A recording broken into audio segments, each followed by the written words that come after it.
What? You already have the divorce papers ready? I asked, incredulous. Yep. Scared you, didn't I?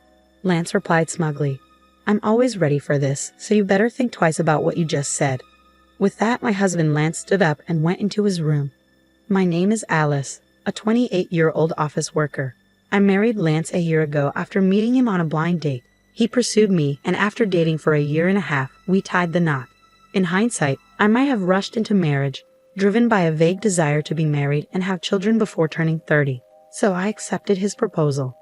However, I soon realized I should have been more cautious. The first shock came when Lance announced he was changing jobs right after we got married. I'm changing jobs, he said out of the blue. Why so suddenly? I asked. Because I can't show my full potential there, he replied. I thought, what the heck? He then told me he had already submitted his resignation and would be leaving at the end of the month. He managed to switch to a job he wanted, but the salary was lower than at his previous company. At the time, I didn't mind because I was also working. But then he started pressuring me to quit my job. I would have considered it if Lance's income could cover our living expenses. However, his new job paid less. Lance kept assuring me his salary would increase soon, but there was no timeline. If I quit my job now, we'd struggle to cover rent and other expenses. I told Lance, I will not quit my job until your salary goes up. He seemed to agree but kept asking me to quit periodically. Each time, I gave him the same response.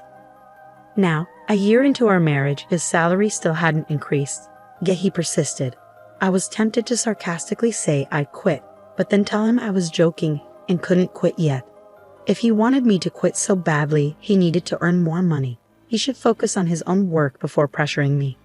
I wondered why he was so insistent and finally realized it was about his mother, Sarah. I just want to make things easier for you, Mom, Lance would say every time we visited his parents.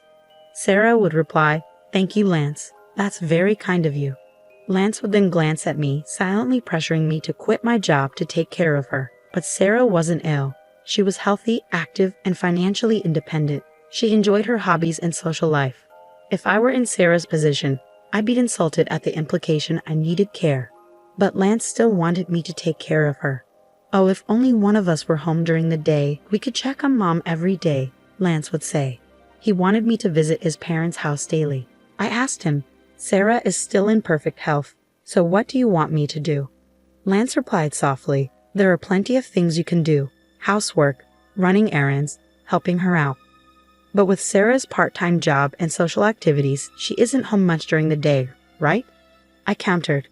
Even if she wasn't home, you could still do the housework, he said. What the hell is he saying? I thought. If I did all those things, I'd just be a housekeeper for her.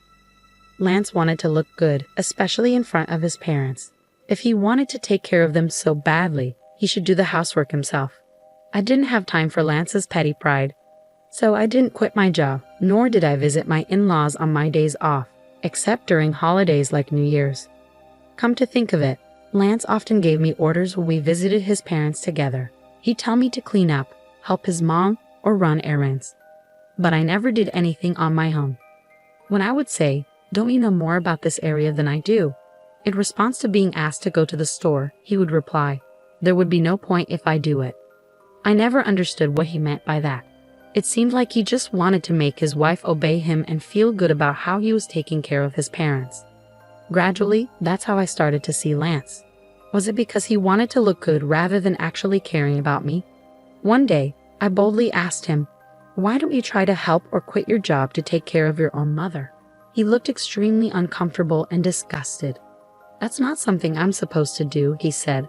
I'm giving you these instructions so that my mom will think you're a considerate, useful wife. I hope you realize how kind I am to you. So, in other words, he wanted to push all the troublesome stuff onto me and show off as if he did something amazing. But I am not his servant or slave, and I don't deserve to be belittled in front of my in-laws. If Lance continued to make unreasonable demands, I wouldn't stay silent. But he never changed his stance. He kept asking, When are you going to quit your job? And ordered me to do all kinds of things whenever we visited my in-laws. I reached the end of my patience and decided to talk it over with my husband. What do you mean talk?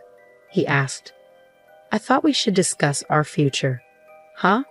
What are you even trying to say? I'm honestly fed up. I'm fed up with you asking me when I'm going to quit my job and trying to get me to take care of Sarah. Why are you fed up with that? You're my wife, and you're supposed to take care of the husband's parents. Don't you think that's a big burden for me? Isn't it your responsibility as her child to help with the housework and take care of your own parents? No way. It's the wife's duty to do so. Are you the kind of person who doesn't care about family? I'm really disappointed that you would say such a thing. Let me ask you this. How have you been taking care of my parents? If I asked you to take care of them, would you do it? Lance looked at me blankly. What are you saying? Why should a husband take care of his wife's parents? So does that mean you aren't, and won't, take care of my parents? The husband's parents and wife's parents are totally different. What difference does it make? I can't understand. Ah, I didn't know that you were this clueless. It's like I'm talking to my old boss or something. What are you trying to say? I'm saying that the first priority should be the husband's parents. The wife's parents should be taken care of by you, the wife. What the? I couldn't believe what I was hearing. For Lance, the only family he prioritized was his own blood relatives. I'm so disgusted by you. I'm not going to your parents' house anymore. Huh.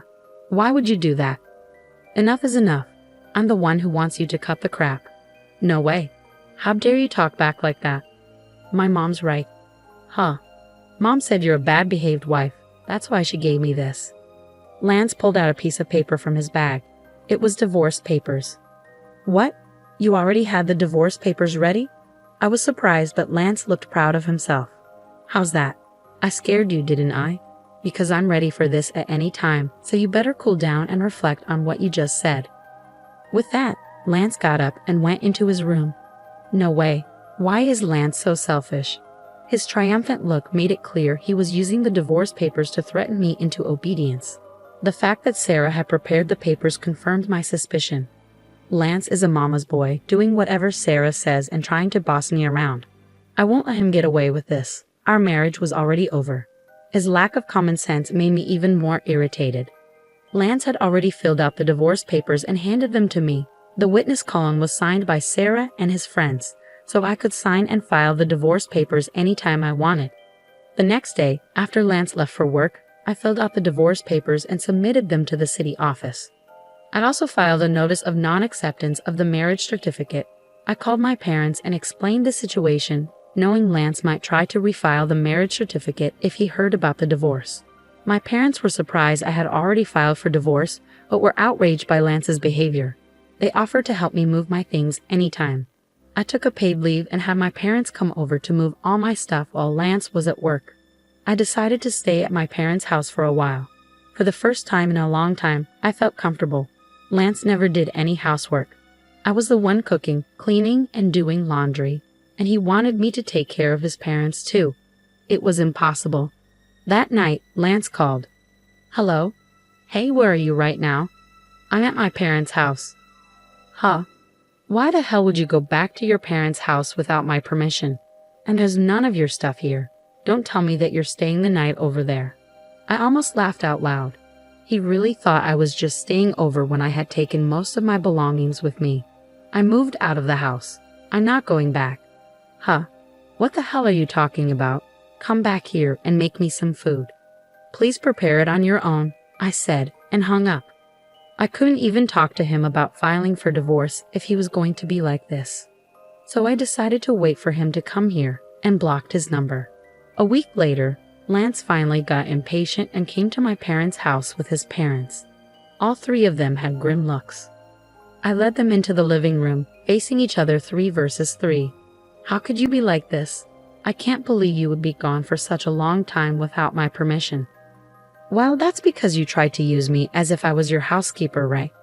All I asked you to do was to take care of my family. My in-laws looked grim as ever. Sarah was glaring at me. Don't you dare say things like that. You always twist the truth to suit your narrative. You just forced me to take care of things you don't want to do, don't you? I've told you many times that's not what I mean. What kind of wife are you when Lance is doing so much for you? Seeing Sarah speak ill of me, my father was trembling. I knew he would lose his temper if I didn't intervene. Before he could lose his temper, I repeated what Lance had said to me. Lance told me to stop working and help Sarah, saying it was my duty as his wife. But when it comes to my family, he pushed me to take care of them on my own. In the end, Lance just wants me to obey him, take care of his parents, and take credit for it. He's been saying things like how his parents are more important or that they are a priority over mine. Has Lance ever said such things in front of you? I asked Sarah. Sarah was still glaring at me, but my father-in-law, Robert, looked at Lance with a clueless expression. Apparently, Robert had not heard this story. Time to spill the tea. What I couldn't believe was that Lance brought up the divorce papers and told me it was Sarah's idea. What? Did you suggest that to Lance? Robert questioned Sarah. Well, that's because Alice has an attitude, you know. Lance, did you also say that Alice's parents aren't a priority? Oh, well, that's because it's only normal for your own parents to be more important. Don't be ridiculous. I supported you because I thought you were being mistreated, but from what I see, you're the one at fault. Don't be a coward and try to use your parents' authority to get what you want. Lance shrank down completely. Robert had said everything I wanted to say, and he apologized to us. To Alice and her parents, I am truly sorry for the trouble my stupid son has caused. I will strictly lecture him, so... Robert, you're not at fault at all, so please look up. And thank you for your kind words. But I still have one more thing to say. Lance asked, What do you mean? The divorce papers you gave me, I already filed them. We're not married anymore. What? No. Lance and Sarah both turned pale. Why did you do that without my permission? Lance demanded. You told me you could file them anytime you wanted, and you already filled out your part and had Sarah sign as a witness. Of that was, did you abolish? For what? No. Lance glanced at Robert, who was fuming. You said you used them to threaten me. I added on Lance's behalf. How can you be so stupid? Robert struck Lance on the cheek. Sarah was shaken. I sincerely apologize that you had to see that. You were right to divorce this idiot. I'm truly sorry for how Lance destroyed your marriage. Saying that, Robert grabbed Lance by the neck and said, You both better apologize too, and made Lance and Sarah apologize as well. Then he left the house with them. I have to thank Robert later. He definitely saved my parents from losing their temper. Robert made sure that all of Lance's property went to me in exchange for no alimony. Since Lance couldn't go against Robert, I was entitled to all our savings and assets from our marriage. I had a higher income than him and ran the household, so it was fair. But I can only thank Robert for making sure the entire amount, which would have been split unfairly, went to me. I heard that Robert was so disgusted with Sarah that he divorced her. Recently, I met a colleague from Lance's old workplace. He told me Lance wasn't good at his job and was scolded by his boss constantly. Lance had resigned to spite his boss and changed jobs. I had never heard this story before, and I was fed up with Lance. Lance had blamed everyone for his own lack of ability. That's why he didn't earn much at his new job, so I'm glad I left him. I rented a single-room apartment and lived comfortably on my own. Work is going well, and I just got a raise. Since I don't want to be in a relationship for a while, I will focus on my job. Lance couldn't do his job because he cared too much about appearances. He maintained his dignity at home but nowhere else. He should have focused on improving his skills instead. Still, many husbands think divorce papers can be used as a threat. They think they are all that, but they're mistaken. I hope these people get divorced and move on to a life of loneliness. I'm glad Alice broke off their relationship. I hope she meets someone wonderful in the future. Thank you for watching until the end. Please subscribe to our channel. See you in our next video.